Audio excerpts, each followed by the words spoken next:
Ang Moraki Boulder sa New Zealand ay isa sa pinakaperpektong bilog na natural na mga bato sa mundo. Ang mga malalaking batong ito na humigit kumulang 60 milyong taong gulang ay nabuo sa pamamagitan ng mga deposito ng calcium carbonate sa dagat. Dahil sa halos perpektong spherical na hugis ay nagmumukha silang gawa ng tao, ngunit sila ay ganap na natural. Sa Egypt, ang mga lokal ay nagtatayo ng mga puting cylindrical pigeon tower sa pamamagitan ng pagsasalansan ng mga ceramic na palayok. Ang mga tore ay may maliliit na butas para sa mga kalapati na maaaring maglaman ng mga libo-libong ibong lokal at kinukolekta ang mga itlog at dumi gamit ang mga dumi bilang isang fertilizer. Ang bagay na ito ay kinukuha ng buo ang mga tao tulad ng isang totoong buhay na science fiction. Ngunit hindi ito narito para manakot. Ito ay isang Japanese rescue robot na idinisenyo upang magligtas ng buhay pagkatapos ng lindol.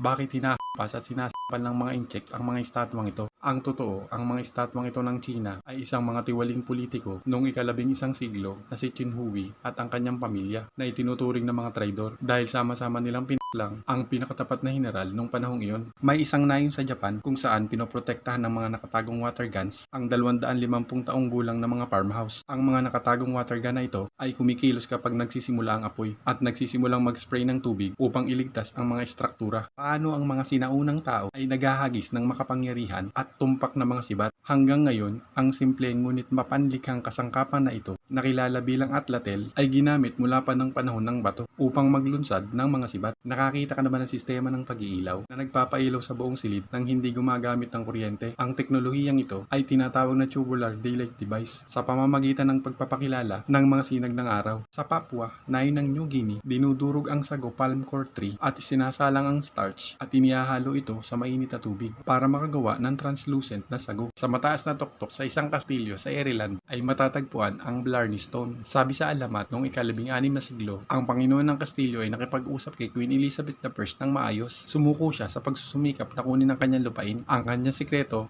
mismong batong ito. Ngayon, ang mga tao mula sa iba't ibang panig ng mundo ay pumipila upang halikan ito ng literal na nakabitin na umaasang makuha ang regalo. Nakita mo na ba ang manual rock drill na ito? Ito ay sinilang noong ika-20 siglo, dating pangunahing kasangkapan sa mga construction site na nagpapababa ng pisikal na pagsusumikap ng mga manggagawa. Sa Belgium, ang Gablock system o sistema ng bloke ng kahoy ay nakakakuha ng kasikatan para sa pagtatayo ng mga bahay dahil sa makabagong diskarte nito sa paggamit ng mga isolated wood block para sa pagtatayo. Hindi ka panipaniwala na nag-imbento ng cattle grid ay isang henyo na mukhang isang bukas na gate, ngunit maaari nitong pigilan ng mga baka na lumakad sa cattle grid na ito. Karaniwan na ilang metal bar ang nilalatag sa lupa, ngunit sa isang baka ay isang parang hindi nakikitang pader. Naisip mo na ba kung bakit ang mga doktor ay nagsusuot ng mga nakakatakot na maskara ng tuka noong panahon ng salot? Ang totoo, ang dahilan sa likod dito, noong ika-17 siglo, ang mga tao ay naniniwala na ang sakit na salot ay kumakalat sa pamamagitan ng mabahong amoy na lumulutang sa hangin. Upang harapin ito, pinalamanan ng mga doktor ang mga tuka ng kanilang mga maskara na malalakas na halamang gamot at pampalasa na umaasang ito ay magpapadali sa hangin at manatiling ligtas.